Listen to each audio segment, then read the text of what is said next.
10 তারিখে আমি গেছিলাম মার বাড়িতে সকাল সকাল। আসলে সেদিন ছিল আমার বাবার মৃত্যুবার্ষিকী। প্রত্যেকটা বছর এই 10 তারিখেই আমরা ছোটোখাটো করে ঘরের সবাই মিলে একটু বাবার জন্য ভালো মন্দ কিছু খাবার রান্না করি। তাই কর্তামশাই অফিস থেকে যাওয়ার পথে আমাকে বাড়িতে নামিয়ে দিয়ে গেছে। বাড়িতে এসে হাত পা ধুয়ে আগে নিজের জন্য আর মায়ের জন্য একটু চা বসালাম। দেখতে দেখতে 7টা বছর হয়ে গেছে বাবা আর আমাদের মাঝে নেই। যেন বাবা বেঁচে থাকাকালীন এই 10ই ডিসেম্বর দিনটা না আমরা ভীষণ ভালোভাবে সেলিব্রেট করতাম সবাই মিলে। কারণ এই দিনটাতেই কিন্তু আমার বাবা মার বিবাহবার্ষিকী। আর দেখো, ঠিক এই দিনটাতেই আমার বাবা মাকে ছেড়ে চলে যায়।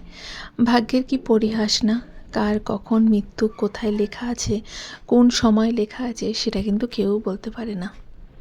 আমার বাবার খুব বেশি বয়স কিন্তু ছিল না, কিন্তু প্রচুর পরিমাণে সুগার হয়ে গেছিল জানো।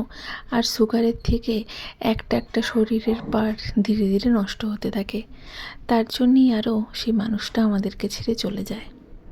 আমার বাবা আঁকাকোড়াই খেতে খুব ভালোবাসতো।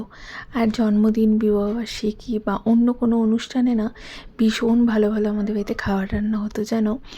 না হলে বাবা খুব রাগ করতো আর মার ওপর চিৎকার চেঁচামেচি করতো।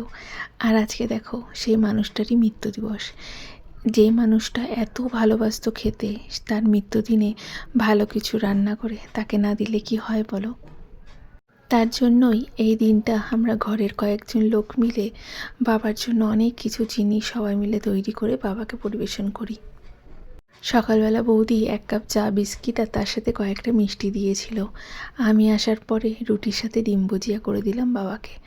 আমি আর মা এখানে খেতে বসেছিলাম, রুটি করেছি আর মিষ্টি কুমড়া আলু ভাজা করেছিলাম, আর তার সাথে 1 কাপ চা ছিল। আমরা খেয়ে দিয়ে এখন যাব রান্নাঘরে। আসলে বাবার যেসব খাবার দাবারগুলো আছে বা বাবাকে যেসব খাবার দাবার দেবো সেগুলোর মোটামুটি হাফটাই বৌদি করেছে। যেরকম ডিম কষা, মাছের কালিয়া, এই দুটো বৌদি করেছিল।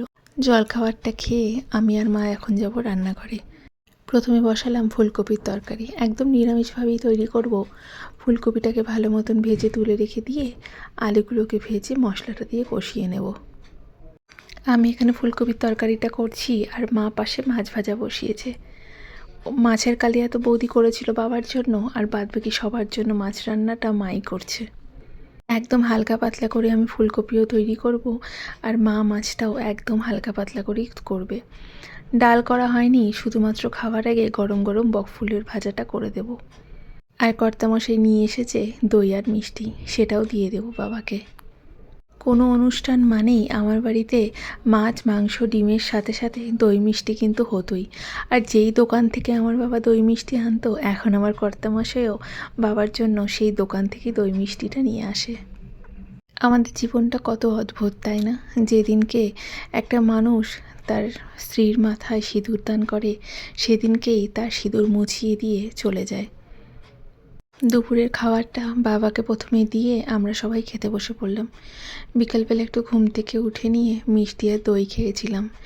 অন্যদিকে কর্তামশাইও চলে এসেছে, এখন বাড়ি যাওয়ার পালা। রাত্রেবেলা আর খেয়ে যাচ্ছি না, যেহেতু শীতটা ভালোই পড়ে গেছে আমাদের এদিকে, তাই খাওয়া দাওয়া করে যেতে যেতে না অনেকটা রাত হয়ে যায় জানো।